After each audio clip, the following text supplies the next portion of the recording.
Good afternoon. I'm here to kick off another episode of Talk of the County.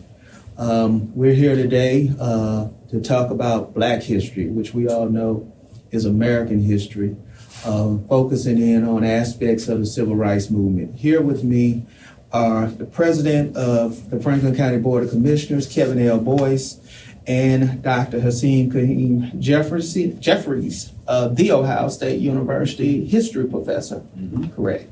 So we are going to have a relaxed conversation. Again, the purpose of Talk of the County is to inform, inspire, and sprinkle in some entertainment. But we're here to talk about a very serious matter, and that is the importance and the significance of Black history, not only in Franklin County, but our nation. Dr. Jeffries, you've been teaching the Civil Rights Movement for several decades. I know you taught at the University of Alabama, and now you're at the Ohio State University. Have you noticed a difference here amongst the student body at Ohio State versus the University of Alabama, given the regional difference? Although both schools, I know, draw students from all over the country. No, there's certainly a regional flavor to the students at Ohio State versus University of Alabama, or even just students in the Midwest and the Northeast and the West and in the South, which I've encountered in various ways, whether they're in the classroom or outside of. Part of it has to do with the focus on civil rights education that they receive before they ever get to college. And what does that look like?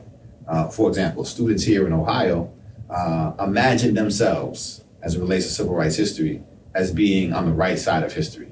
The civil rights movement, segregation, white supremacy, Jim Crow was something that happened down there in places like Alabama. And we were the ones who rode in on the white horse to help save the day. And that colors both how they understand the problems that African Americans were facing during the civil rights era, not just in a place like Alabama, but also here in Ohio, in Cleveland, Columbus, Cincinnati, and the rural parts of Ohio, but also the solutions that they go after. If you think the problem of racism and inequality is something that just happens down there, then you're unwilling to look in the backyard, your own backyard, at the problems that exist here and how inequality has been perpetuated over the years.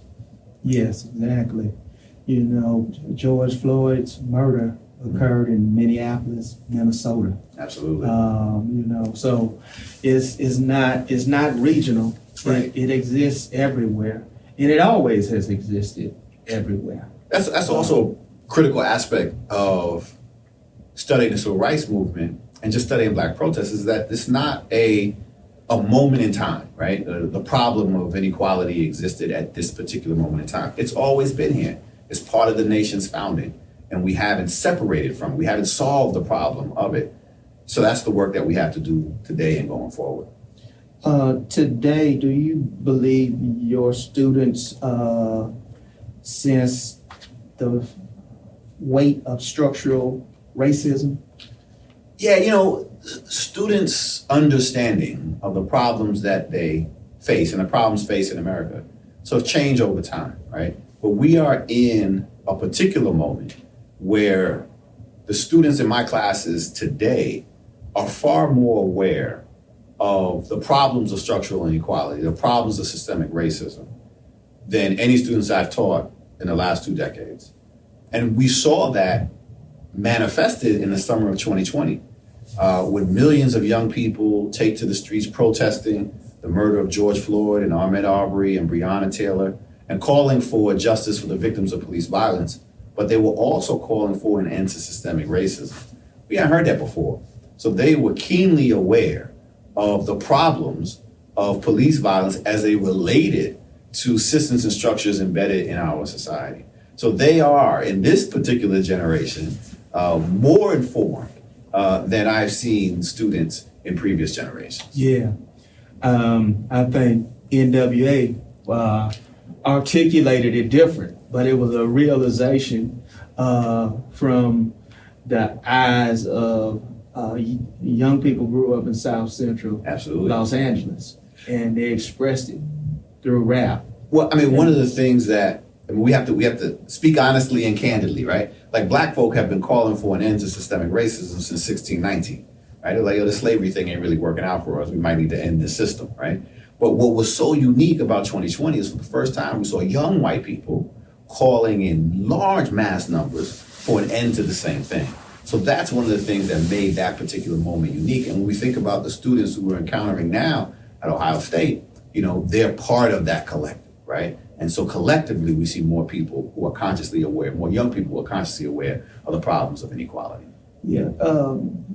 Further, Dr. Jeffries, how do you think the media, the media has handled the civil rights movement, both during the 60s, the way it was captured, the way when you can go from one news channel to another on current affairs and see the difference of ideology and opinion. How do you think that the media coverage of the civil rights movement impacted the public perception at that time? And how do you think that in retrospect, how does the media handle race relations today? Well, journalists, media, broadly defined, are the first drafters of history, right? So how they capture, how they interpret civil rights history in this moment, civil rights activism, and in this instance, really colors how future generations would understand what the movement was, what the movement was about, who were its leaders. And we know that during in this is 50s and 60s, that journalists were looking for a shorthand. They were looking for civil rights made easy, right? And so, in terms of interpretation, so the leaders of the civil rights movement were the ones who were standing in a pulpit behind a microphone. Civil rights movement activism was that which was most visible. It was marches and demonstrations. And unfortunately, what gets lost in that are the many everyday people, the women, the working class folk, the poor folk, the sharecroppers, the people who are living in urban poverty, who are organizing for change. They get lost. The grassroots organizing work, right? The stuff that doesn't appear on camera, that gets lost as well. That was lost in those initial reporting. And that has influenced how we understand not only the movement then, but also the efforts to create change now. Because we're still looking for the Dr. King, we're still looking for a preacher and a microphone, as opposed to looking to everyday people, as opposed to looking to union organizers, as opposed to looking to young people, right, for where movement activism continues to be. So that first draft didn't get it quite right, and we're still living with the consequences of that today. Right. Do you, in retrospect, feel as though the media really treated Martin Luther King much differently than it treated Malcolm X? Well, yeah. First, we often pit King against Malcolm X, right? And it's like, well, King at a certain point is the most reviled civil rights activist in the United States. Forget about Malcolm, right? But we forget Malcolm was assassinated, but so was Dr. King, right? I mean, Dr. King is no hero, right? Certainly in the South, but even at a particular moment in 1968, when he comes out against the Vietnam War, or 1967, when he comes out against the Vietnam War, he is lambasted, right, by not just conservative media, but also liberal media, right, for his critique of the United States and foreign policy.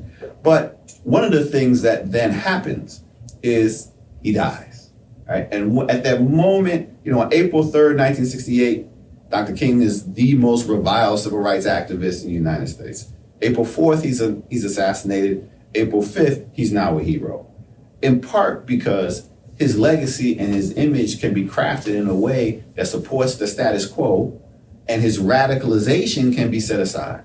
Right? And in a very real way, we've seen that Dr. King has been both de-radicalized and de-racialized, frozen on the steps of the Lincoln Memorial. And we've done something similar to Malcolm X, right? Like we've moved away from his radical calls for Black solidarity, and we have him rejecting the Nation of Islam and moving into sort of this colorblind way, when in fact he still clung to the idea that Black folk have to come together first and deal with white supremacy before they can deal with anything else. In on that note, Dr. King in his later days began to focus on poverty and economic issues of segregation and that the remnants of that and the impact it had on both social and economic justice, and that they are inseparable twins, which is one of my favorite quotes. The two go together, and he was in Memphis to organize sanitation workers, and that really made him a threat to a lot of people because he was talking about economics and he was talking about equity. Yeah. Not just equality, he was talking about equity. And that's always, even to this day, seen as a threat. And now you see it in a different form. First it was, we don't need critical race theory in our schools. Then that went away. Now we don't need DEI in the fabric of our institutions, our organizations. In my Dr. Jeffries, it hasn't even been 5 years yet. President Boyce, tell me how could we have overcome the realization that we saw from the United States in the light of what happened to George Floyd, Breonna Taylor, all of the things that were part of an awakening. And you yourself was on the front lines and experienced physically being maced. So talk about, and no one better than you to talk about that as the founder of the Ohio's only African American bank, by the way. But well, come back. Two things I got to go back to in this conversation. One, what makes you think I know what NWA is? I just know it. I just know it. Yeah, okay. I got a little word for a second. You got me. I'm like, okay. He gonna make me spell it out on top of the county. That's why I was trying to do. Episode before last, I like, what makes you think I know it? I almost had to add a cuss jar to talk of the county. I have my cassette tape, pop it in. I think Dr. Jeffries said something that really hit a chord with me, and that's the notion that the media are the first drafters of history often, and that is a terrifying notion in my mind. And because the media today is rooted in subjectivity to me. Historically, journalism was designed to provide information and to educate and to inform. Today, and even when it comes to racial and American history, it's always been told with the subjectivity of what I would describe as rose-colored glasses, seeing through rose-colored glasses. So that being said, I really feel like we live in a time where it's hard to say whether or not, I think about this often. It's hard to say whether or not it was better when it was overt, or is it better when it's covert? And I feel like, in the 60s, our ancestors, our relatives were on the forefront of American history, and it was covert. There was a line in the sand, and we were evolving as a country. It was a painful evolution. To some people, it's so painful that they lost their lives. Today, racism is deeply embedded in, to use your term, the fabrics of society. And I worry that while this generation may be, quote unquote, more woke to some of the racial issues, I wonder if because of, do we fully understand the depth of the covert racism that is embedded in our society? So I love the perspective of a professor that interacts with students every day, all day, and that is very encouraging to me, quite frankly. So to answer your question about, I kind of forgot the question, but I'm answering my own question. So to answer your question though about the be maced. And by the way, when I was maced with Congresswoman Beatty and President Shannon Hardin, it wasn't the first time in my life I was maced. It was the first time that it made national news that I was maced. And you know, the better part of those kind of instances, those kind of scenarios, is what comes from it. And in this case, in the tragedy of the death of George Floyd, the murder of George Floyd, as you said, in this case, I truly believe that this country has turned the page to a new chapter in American history. And it's being written right before our eyes. And it's doesn't mean it's good or bad, it just means a new chapter started. And so this conversation around where DEI fits and that is somewhat, and I would describe it as infancy. But it's funny, I was saying this, Doc, you appreciate this. Can I call you Doc? I just like the word Doc. You appreciate this. You know, some people, I feel like, when we talk about DEI, they get so focused on, well, we need a black this, or we need a black woman this, or we need a black male here and there. And that actually is counter to the purpose of DEI. The idea to me of DEI is that that's not an issue, that I get an opportunity to present the best case because I'm the best candidate, or I have the best ideas, or I have the most experience, or I'm the best, for the job.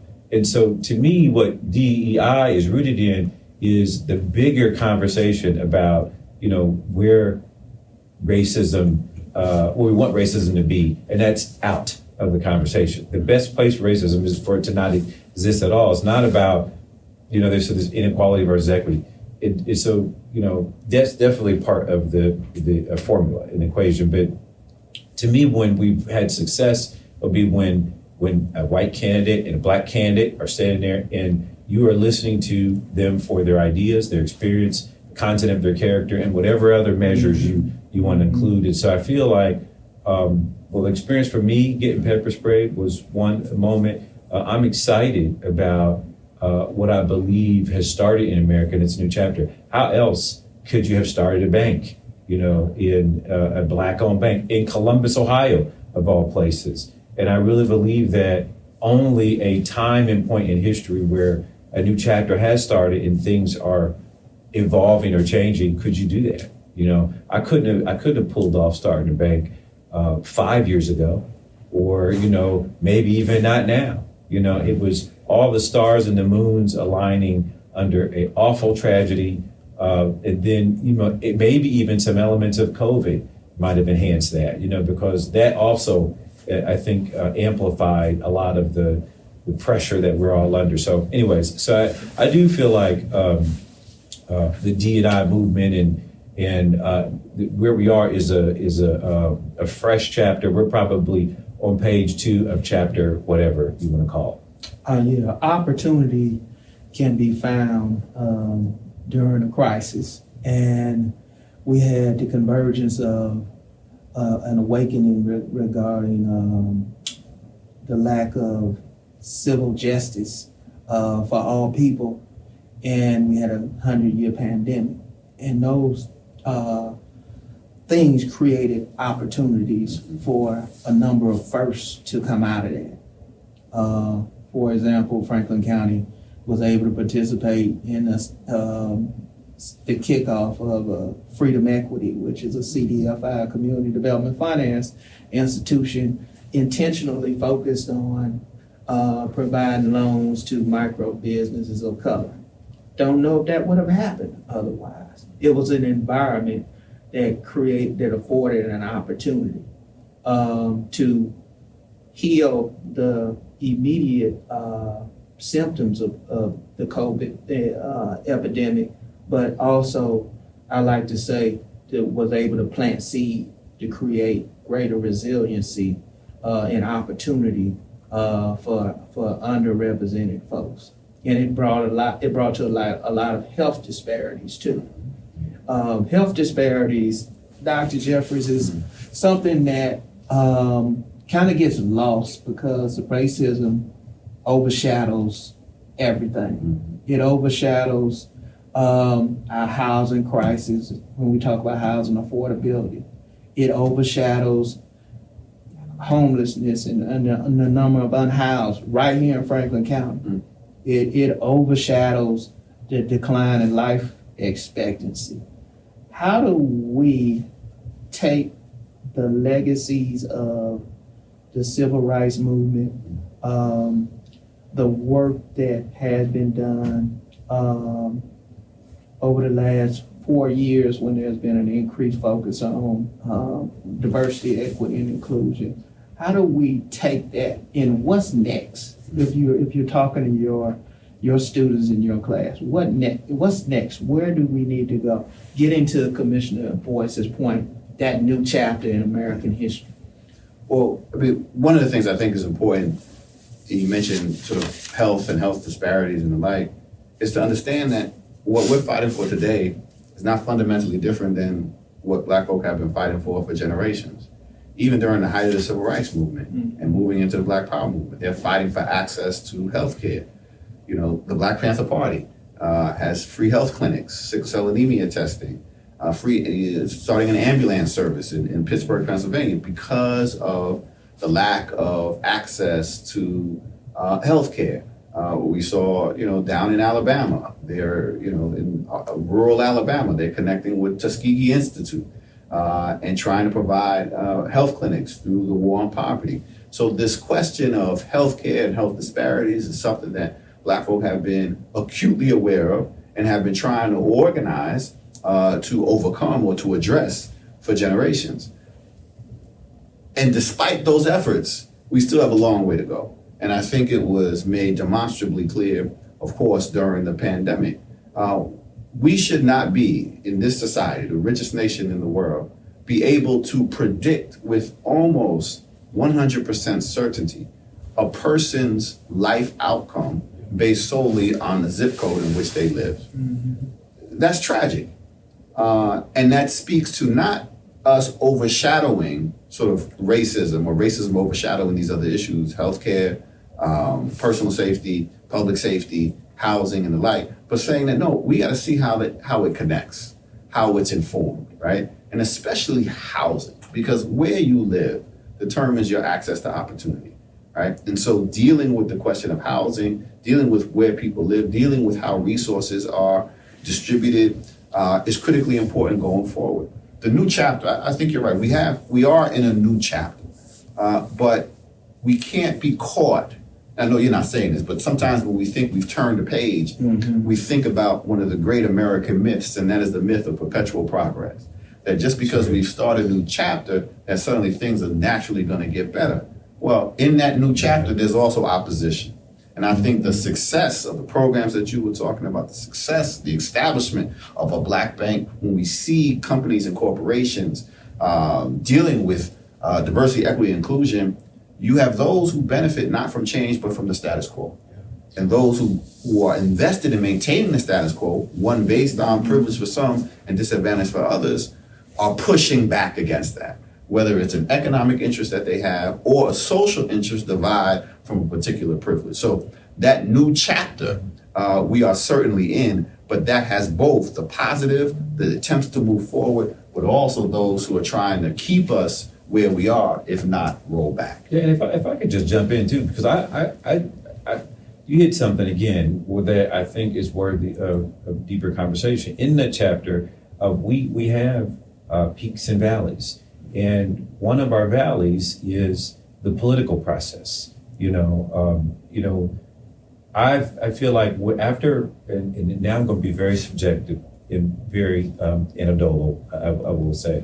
And I'll show my political wares here, but I believe truly that Barack Obama's election also was an awakening in America. And as a result, the far opposite was elected in the next election. And I think that too is part of this new chapter. So while there's an awakening because, the tragedy of George Floyd playing out on national TV certainly hit home, I think, no matter where you fell in your political ideology. But the politics that has, to me, that is just undergirding all of this chapter is even harsher. I feel like we live in a political time right now. We both have relatives in Congress. We live right now in a time where I've been in elected office for almost 30 years, and I've just never seen anything like it. You know, I was saying before we got on the show, the money that, I won't say the race, but they just put nearly $100 million in the warm-up round on a race. You know, I'm talking the primary warm-up round on a race. You know, and I think that there's got to be a race. We're going to set all kinds of records this year, and so I think the chapter, while it's being written, there are, you know, there's some positive things coming out of the chapter, but there are as many negative things that we're battling with too. Commissioner Boyce, you just answered the question of where I was going. I was going to ask you if 8 years of President Barack Hussein Obama was the mega movement, Make America Great Again, a reaction to 8 years of hope, change, and health care for all, Obamacare. Do you believe that the Make America Great Again movement was a reaction to 8 years of living under President Obama, who, by the way, by all economic indicators, was a successful presidency? He would have scored well if it was a grade card on being president, in my opinion. Could I jump in real quick? Please. I don't think it necessarily was a reaction to 8 years of Obama. I think it was a reaction to one day. I think it was a reaction to the election. We didn't have to get to 8 years. One day, I love that. The day it happened. Yeah, Because as you pointed out, the most significant election probably in the last, it wasn't 2016, it wasn't even 2020, was 2010, right? I mean, that's the midterm election. That's the census election, and that was the political consolidation of the far right, right, and their willingness to use Obama's election, his presence in the White House, the presence of Michelle Obama in the election in the White House, as saying that we've lost something, right? And racism is the most powerful political ideology America has ever created. And those who are willing to deploy it have been able to do so to great effect. And we saw it beginning almost immediately. And this is part of that Tea Party revolution, was infused with racist rhetoric, right? And racist overtones. I mean, it was clear. And the political manifestation of that we see in 2010. So yeah, we've been living with that, you know, ever since that November day in 2008. I mean, I couldn't have said it better. I mean, I was going to zero in on the word. I didn't think it was a reaction necessarily as well. But, you know, what's the fallout is too strong of a word. But the maybe the next steps, the next chapter post Obama's president, post his election, I think is something that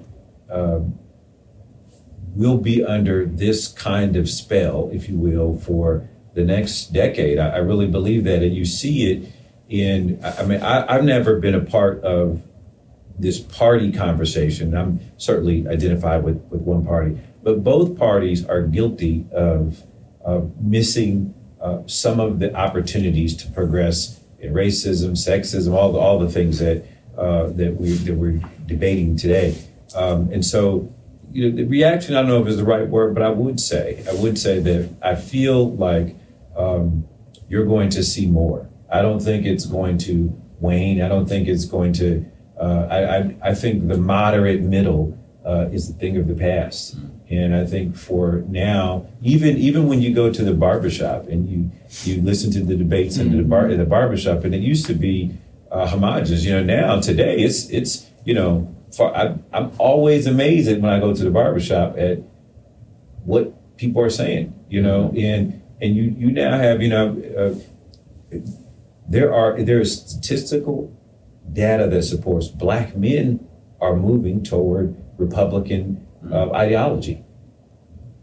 And so, how can that be? How can black men be moving? But Cornell Belcher, a well-known pollster, was on, I can't remember the show, Black Men of America. It came on about 3 weeks ago. Yeah. So about 3 weeks ago, and Cornell Belcher was on, and he said that, and I kept hearing this, and I kept seeing it in the barbershop, but he laid it out statistically that no, this is a real thing, that black men are responding to being feeling neglected in both political ideologies, and it's really just rooted in racism. It's really rooted in racism and poverty, and black men have just been at the bottom rung of all of it for so long.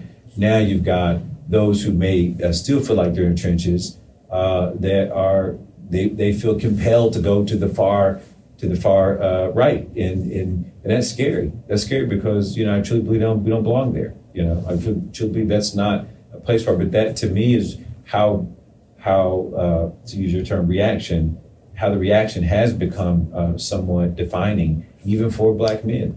And I to me it's an absurd notion that that's where there's even 10% of black men that are moving in that direction. To me that is mind-boggling. Yes, because when we think about politics and public policy, one would think that one's self-interest would drive which direction they go. It usually and the does. struggle. It's that old saying, there are no permanent friends, no permanent enemies in politics, there's only permanent interests. But it's how you define your self-interest, right? Mm-hmm. And so how you define and understand your self-interest is a reflection of how you understand the world around you, right? And so if you feel, not as a defense, but just trying to make sense of this too, it doesn't make much sense to me, but trying to make sense of it, right? If you're seeing, part of the problem, so let's talk specifically about brothers among brothers, right? Yeah, and the rest of the county. But is the idea that, to a certain extent, we, I think, as a community, might be guilty of having oversold voting.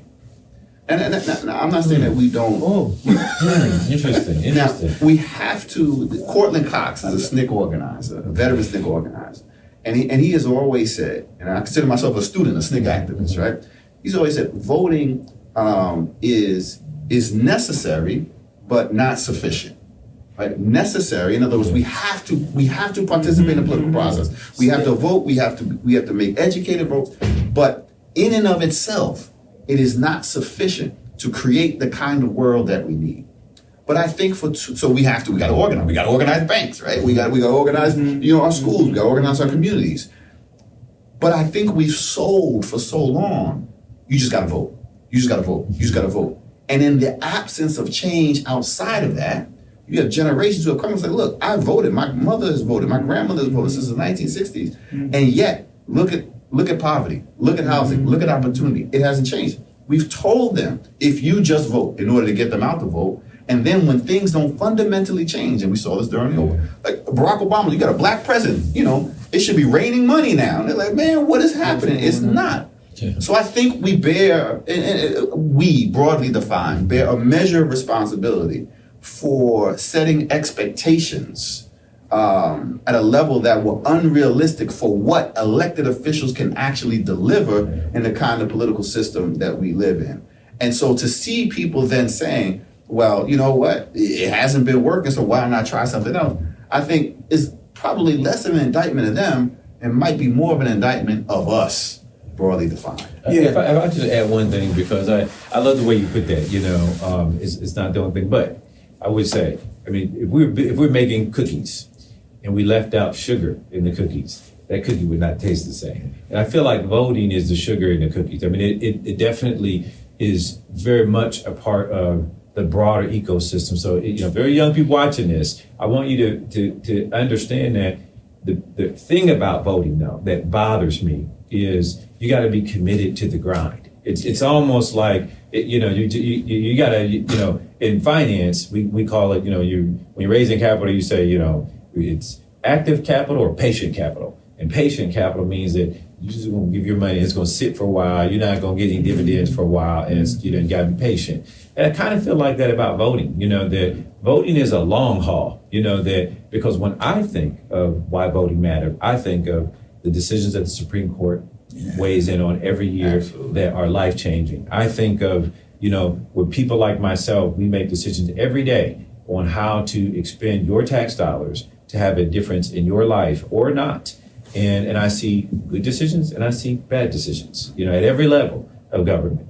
And so I agree with everything Doc said, but I would just add that it's an important ingredient. It's not the only ingredient.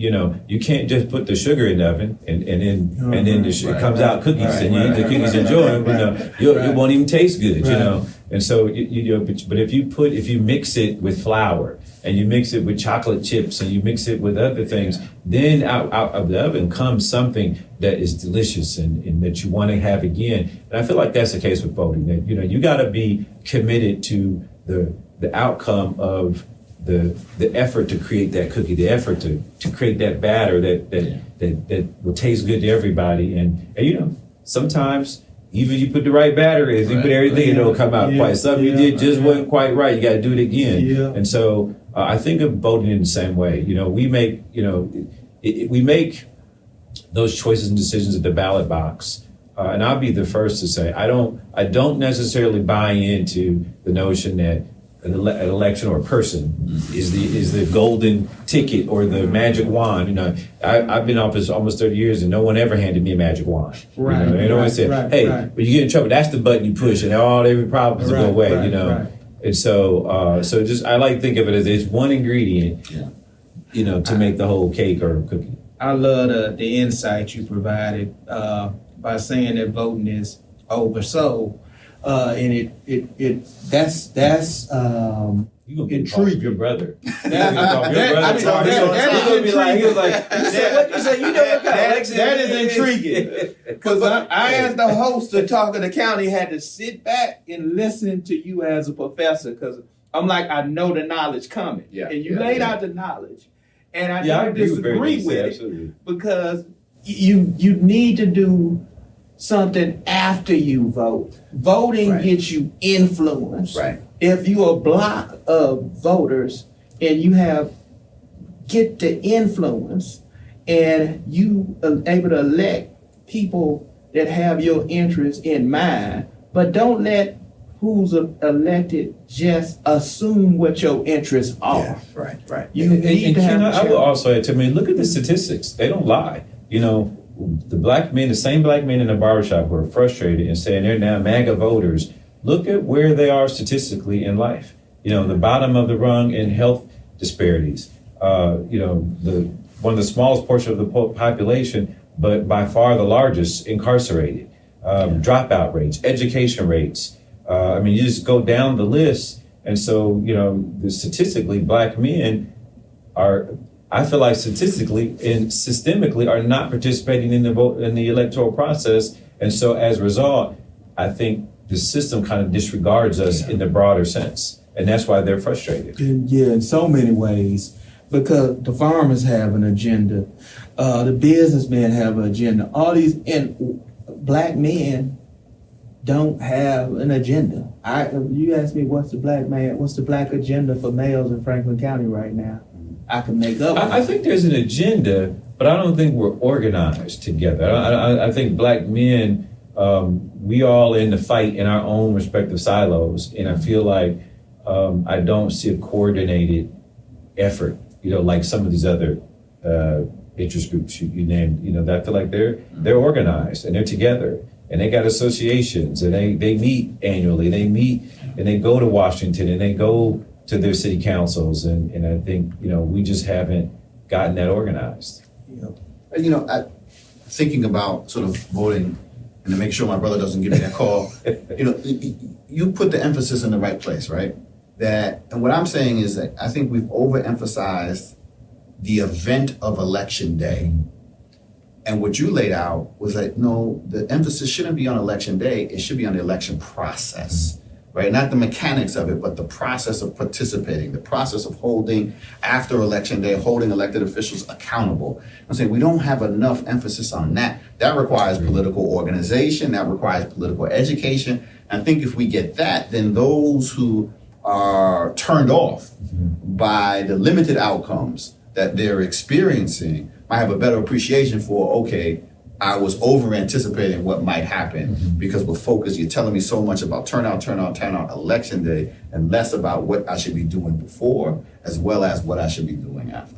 Yeah. And I add too, those, in addition to that, it's participating in the electoral process, trying to hold a good job, trying to be a homeowner, trying to get a good education. All of those things from an ingredient create a pathway to opportunities. Not, there's no formula to success. It's just opportunities, And I mean, people ask me all the time, and I'm not one to feel like accomplishments mean anything, because to me, I'm off and on to the next thing, and it's really about impact. So, however, I will say, every now and then I get a chance to reflect and think about it.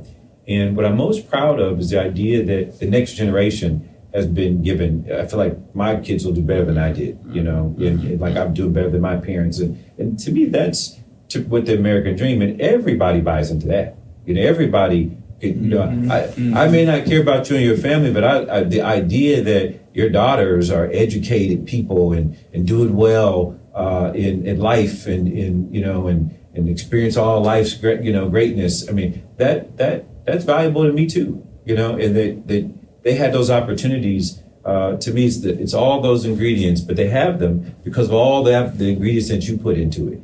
You're active in your community, you're a homeowner, and you went to school, and you did all the right things. And not that any of that is a formula to any one outcome or success, but it does set you up for opportunity. And I think that's what we're really talking about when it comes to the voting electoral process is, they say, opportunity favors the prepared person, or chance favors the prepared person. So to me, that's what voting is. It's a part of the preparation process for success. But what happens when the opportunities that are available for your children begin to shrink? Right? That you are not seeing a future that's brighter for them in the same ways that you saw it for yourself. That your kids coming out of college, if they were fortunate enough to make it to college, are saddled with hundreds of thousands of dollars in debt, are unable, for those who don't go to college, to get a factory job and break into the middle class because they can't buy a home. And I think that's part of the reality that we have to deal with, that we don't have perpetual economic progress. We don't have perpetual creation of opportunities, that sometimes we lose ground.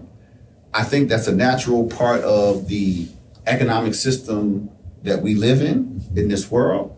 But it's framed, and this is where it becomes really dangerous, when sort of the way capitalism operates, and we some people don't want us talking about capitalism. That's fine. We got to talk about it, right?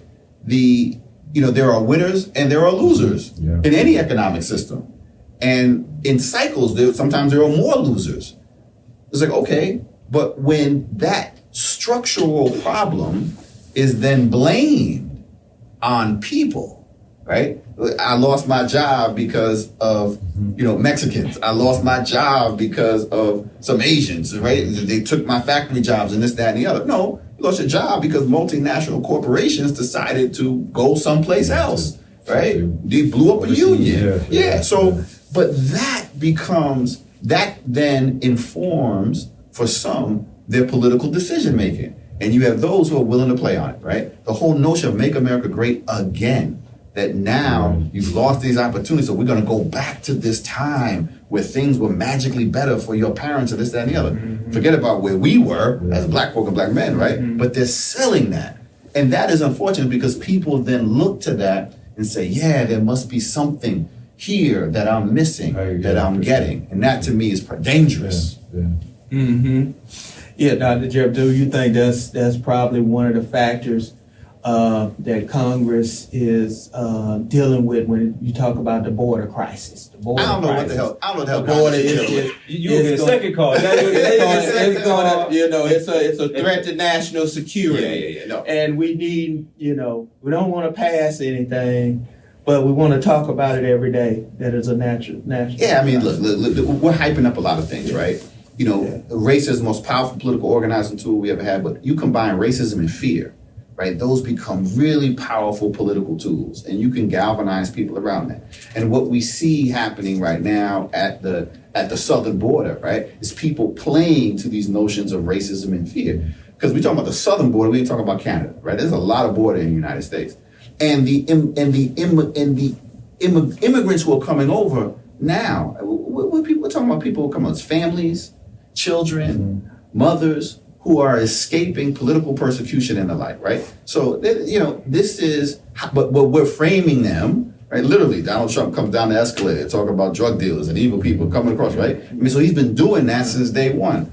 And so, the caravans are coming. All of that is fear, right? I mean, you're playing to people's fears, and that to me is unfortunate. Big motivator. I mean, Fear, a very big motivator, very powerful. One of the things I always feel like in politics, we always talk about during elections, it's no one wants to do negative ads, but they work the most. Yeah. When you start to see the movement in an election, if you're, and I've been in them, where you're like this and then you go negative, which is fear. You start to scare. If you elect this person, this is what's going to happen. This is what they're going to do to you, and people respond to that very aggressively. And it's unfortunate because I really believe, as you're talking, that's what I'm hearing in barbershops now. I'm amazed at how many people support a conservative agenda on immigration reform, and it's like, what are you talking about? But that's what you said. It's the fear.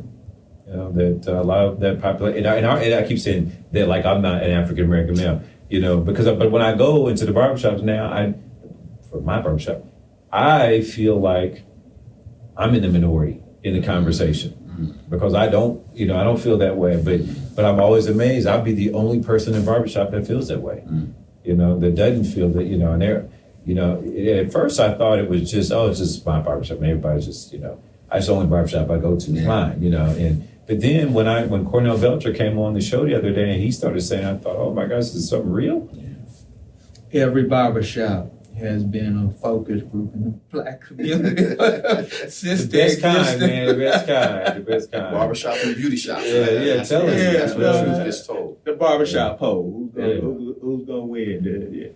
Who's gonna win? But I always get my information whenever I go. I be like, who y'all vote for? I'm telling you, the election will play out just like that. Well, and in the moment that we are in, particularly at the national level, but it doesn't, like that number, right? I mean, it's not the overwhelming. It's not even close to a majority of Black men who are thinking, right? It's a small percentage. But in these tight elections, a small percentage, right? It can change the outcome. Totally, right? You get just a small percentage of Black men who stay home in 2016 in Milwaukee, Wisconsin, right? You lose Wisconsin, Hillary Clinton. I mean, that can move. So, and the young brother that was running lost. Right. We're running for Senate. For Senate. Yes, his name slipped my mind already, but Barnes. What's that? Yes, Barnes. Yeah, Barnes. He lost. Again, the potential of the pickup and what the outcome of what that could have impact it could have had on the U.S. Senate would have been significant to win that seat. So that small number, right? Like every vote counts, but that small percentage can really move the needle. Your students in your classes here at Ohio State have an interest, obviously, in history and in Black history and the civil rights movement. In teaching your course, what do you set as your goal to be their primary takeaway to use in a tangible way to benefit them in society when they walk outside the gates of this university? I mean, there's a couple things. One, as they come into the classroom, I get students from all over Ohio, all over the country, really. And, I have to, conservative students, kids from rural, suburban American, like most of my students are white at Ohio State. It's not a Black college. One of the things I tell them is, look, I'm not here to change anybody's mind. That's not a requirement. You have to do well in this class. You don't have to change your mind, but you do have to have an open mind. You have to be open to the truth. You have to be open to facts. You have to be open to things that make you feel uncomfortable. But I hope in the end, if they do meet me there, right? You don't have to agree with me, but you gotta be open. You gotta look at facts. You gotta understand stuff. Then I hope they can take away one of the key lessons, because a lot of my students are taking these classes, civil rights, African Americans, because they want to change the world. Like they really do, right? They may not know why it's not working, but they want to see something different, and I can appreciate that. And if there's one thing I hope they take away is that from the civil rights era, it didn't take a lot of people to make a big difference, right? It really didn't. We think now that, I ask my kids, how many people at the March on Washington? They're like, everybody. I'm like, everybody went at the March on Washington, right? 250,000 people for one afternoon. Y'all have more people by a factor of many, right, in the summer of 2020. So it wasn't a lot of people, right? SNCC, Student Nonviolent Coordinating Committee, never had more than 200 people, right? It's a small number of people. So if they can take some of the lessons about organizing and change and power and persuasion from my classes and then take that with them, right? Whether they're trying to change the world or just trying to change their workspace or just trying to change their family dynamic, it doesn't take a lot of people to do that, right? So that to me is a message of empowerment for them, right? If they're given the tools, they can make a difference. Right, thank you. Commissioner Boyce, you've been asked the question that I'm about to raise many times, but to put context on your answer, you've been an influential individual for some time in this community. You've been the state treasurer. You've served on city council at the local level. You've been a state representative. You've been taking you all the way back. You've been the executive director of Ohio Legislative Black Caucus. You've had a lot of different positions. I can't. But in 2017, you were elected the first African American county commissioner in the history of Franklin County, and that lapel pin says 1803. The county has been in existence, and can you put into context the significance of that, even in light of all of your other accomplishments? It's an interesting question. I mean, I honestly, the way you just laid it out, I never really thought about it like that.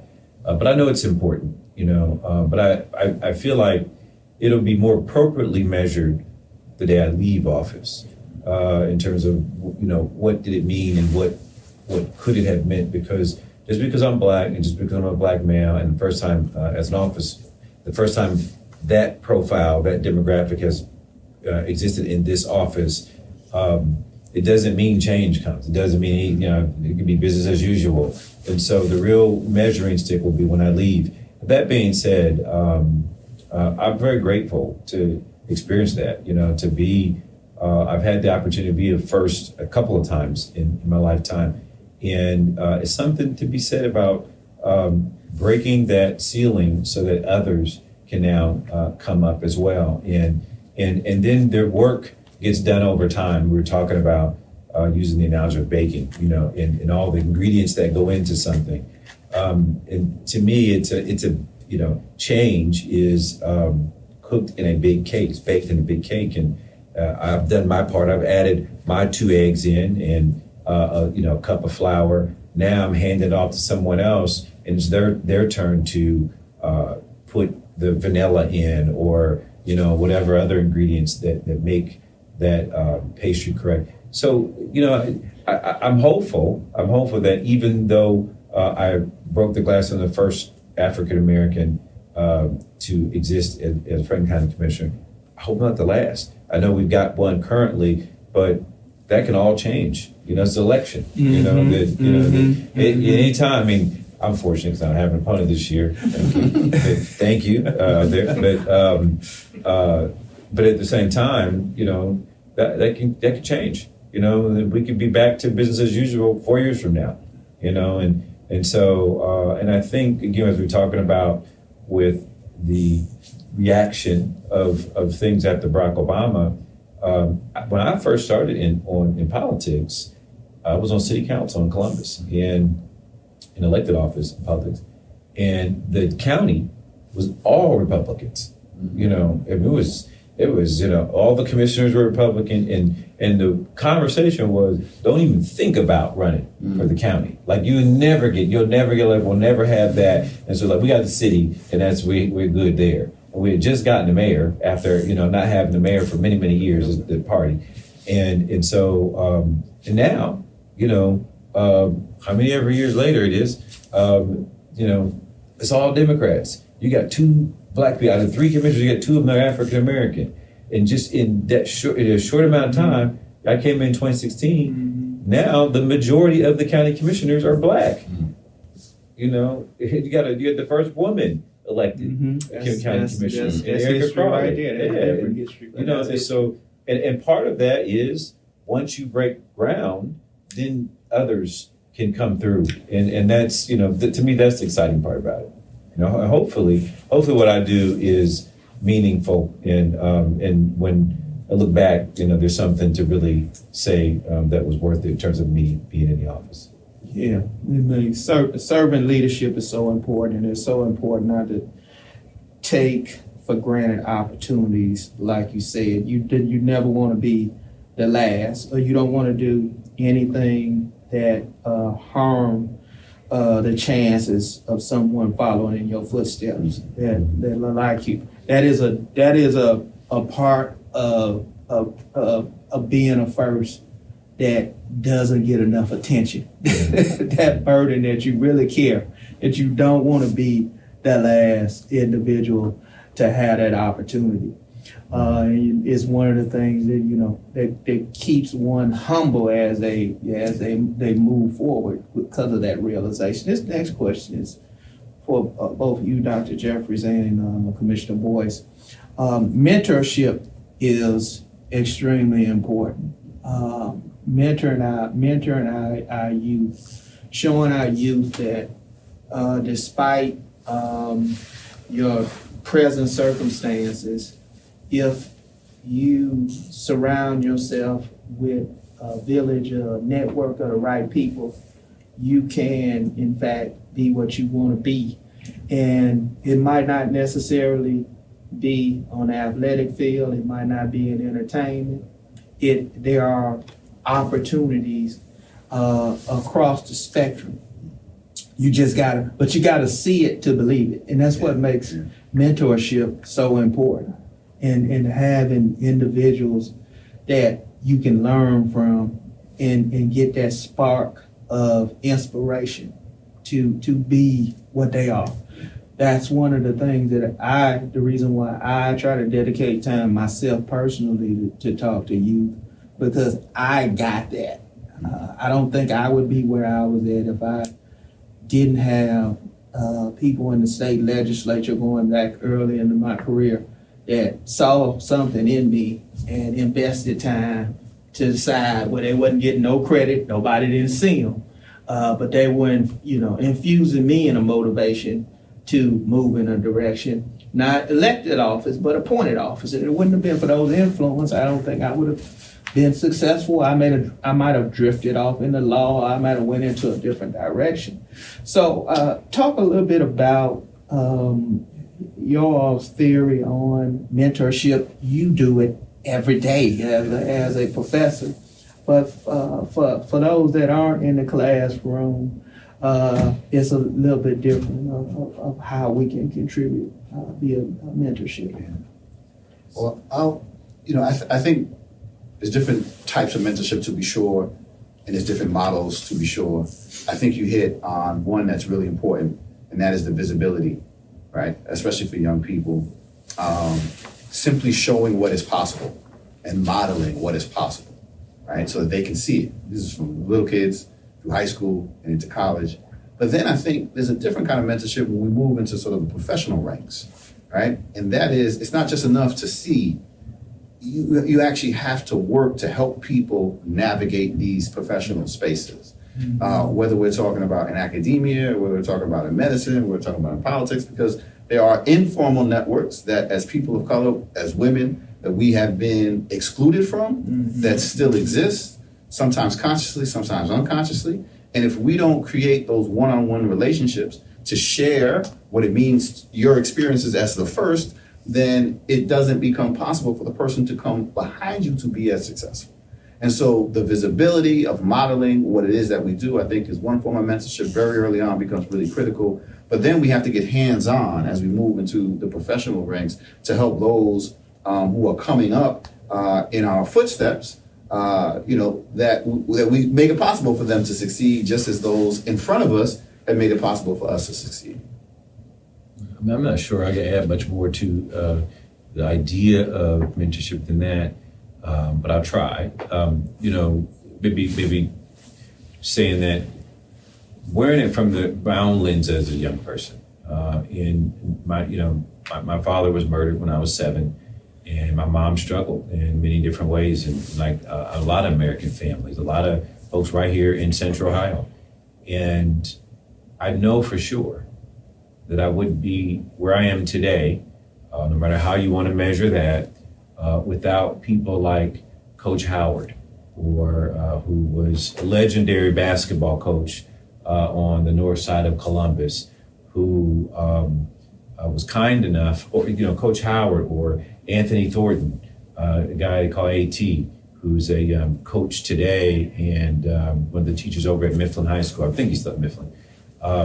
But those guys, just to point out them as examples, because you don't have to be Kevin Boyce to be a mentor to somebody. You can be Coach Howard, or you can be AT. Coach Howard, at a young age, recognized that I had athletic ability, and he made a point to pick me up every day and take me to the gym to work out. And back then, wasn't AAU was kind of just getting started, and there was lots of things going on back then, the 80s, 70s, and 80s, and but he picked me up every day and just said, shoot 50 shots or practice layups or just whatever, and then by the time I got to high school, so that was Coach Howard, and Coach Howard went on to be a legendary high school basketball coach in Central Ohio, for those who might not know. Then it was AT. So I get to high school, 9th grade. There's a star athlete named Anthony Thornton. And Anthony is the superstar of the city. He's a basketball star, football star, track star, and a senior. And I'm a freshman. And he would pick me up. I get to practice on the first day for tryouts for football. And turns out I'm very fast. Turns out I'm very faster than everybody. And so I get some, highlights. The coaches are talking to me. But AT, the big superstar that he was, he would stop and pick me up every day, for practice. And, I wasn't old enough to drive or whatnot, but, and he just made a point to talk to me in practice, to throw me the ball. He's a senior. He said, I'm coming to you, or something, and just give me a chance to star in that kind of environment. So my point is to the people who may be watching, anybody can be a mentor, and mentor sometimes isn't even vertical. Sometimes I can learn something from my intern Deshaun. I can learn something from my son at times. And lessons, and in many ways they're mentoring you. And so I just say to anybody, the power of engaging with somebody. And you never know what it really is going to mean to them, but it could. And that's the whole idea behind mentorship, is that, I can help you think through something. I can help you, strengthen your view of something. And so I hope everybody just takes a minute to think about that as they interact with people. It doesn't even have to be some long, drawn out, I'm picking you up for practice or whatever every day. It can be small things. It could be, asking my professor about, an issue that's outside of class, in the news or something, and hearing what he has to say. Or the professor may be asking, I'm sure you learn from your students all the time. And so I just want to encourage people to look, mentors come in all shapes and sizes. Right. So what position did the president of the board of commissioners play in high school? What position did you play? Football, you was fast. Football. Football. You was fast. You could get open. I could get open. So my freshman year, I played what they refer to as a wing back, which is like a cross, like a split. It's like a cross between a halfback and a receiver. So you just took it back. You just took basically, it way back, wing back. Wing back. Were you willing to run across the middle? You know what? I never had to. But listen, I'm gonna tell you, I'm famous or infamous. I'm famous for I ran a 100-yard touchdown my freshman year. Gave me a ball on the goal line. I was just too fast. The guys could catch me. He just went around him, and you know, and you know, it's history after that. You know, because I did run track in college. I was a sprinter in college and everything, and so I had a pretty decent career. But I, But that 100-yard touchdown was pure speed. It was all courage. It wasn't fear of getting hit. Oh, definitely. Listen, I was a small guy, man. One thing about them guys. Professor, I was like, it was all courage and speed. Hey, listen, them guys love nothing more than take my head off, too. The idea that I was playing with them, they would try to take my head off. We've been running, this conversation has been very enjoyable, I tell you. And we run it over. I've got the red light a few times, but I want to wrap up. Dr. Jeffries, tell our podcast listeners a fun fact regarding yourself. It could be sports teams. It could be beaches, mountains. What do you want to share? I'm a girl dad. I have 3 daughters, ages 13, 11, and 8. And they're just the light of my world. They keep life fun. And I also learn a lot from them. And I also learn a lot about myself, because sometimes they ain't that much fun, and you gotta, we gotta rein it in, right? But no, they're a lot of fun, a lot of joy, and just a real blessing. Girl, Dad. So you probably took a big hit yesterday for Valentine's Day. No, yeah. You had 4 ladies. I had to spread it. I had to spread the love. Spread the love. I had to spread the love, but I also had to model what love is. Right? That's right. So that they understand like what it is. Those conversations that we have, right? Like Yeah, but you had to be sweet though. Sweet don't cost anything. But you had to be sweet. Absolutely. And he only saying that because he's in the same exact boat. So, he's in the same boat. I'm only one short of you. There it is. So I guess the talk of the county is wrapping up. Any parting words? I'm gonna give you any parting words before we end this episode. Our first Black History Month episode. I would just say, I want to encourage everybody to do podcasts, and we need more communication at a granular level. The idea that we can come together and just talk about issues, talk about each other, talk about things, and learn from them.